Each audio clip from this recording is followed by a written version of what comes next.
নমস্কাৰ এই মুহূৰ্তত আহি পৰিছে আজিৰ কেইবাটাও গুৰুত্বপূৰ্ণ খবৰ। আজি 14 অক্টোবৰ অসমৰ বিভিন্ন প্ৰান্তৰ পৰা আহিছে কেইবাটাও গুৰুত্বপূৰ্ণ খবৰ।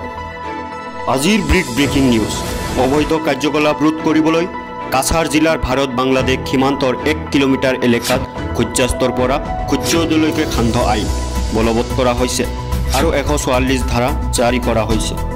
আন এটা ব্ৰেকিং নিউজ।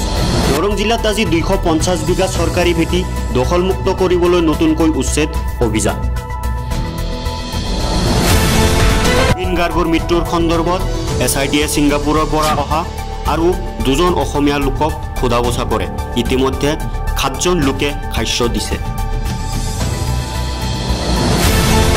জনগোষ্ঠীক অনুসূচিত জনজাতি ST মৰ্যাদা প্ৰদান নকৰাৰ বাবে কংগ্ৰেছ বিজেপি চৰকাৰক সমালোচনা কৰে।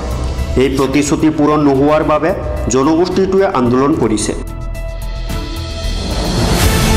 গণ পৰিষদ প্ৰতিষ্ঠা দিৱসত সভাপতি অতুল বৰাই কয় যে জুবিন গাৰ্গৰ অসমৰ দৃষ্টিভংগী AGPৰ প্ৰতিষ্ঠাপক নীতিৰ সৈতে মিল নাখায়।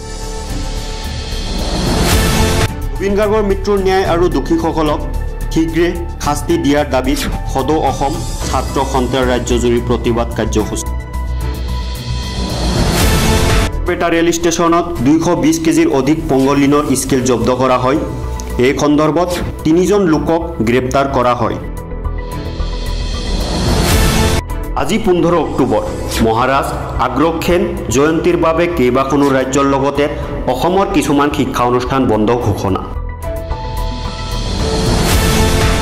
অসম চৰকাৰৰ দক্ষতা উন্নয়ন নিয়োগ আৰু উদ্যোগ বিভাগে 15 অক্টোবৰৰ ADRE গ্ৰেড 4 পৰীক্ষাৰ ফলাফল ঘোষণা কৰাৰ সম্ভাৱনা।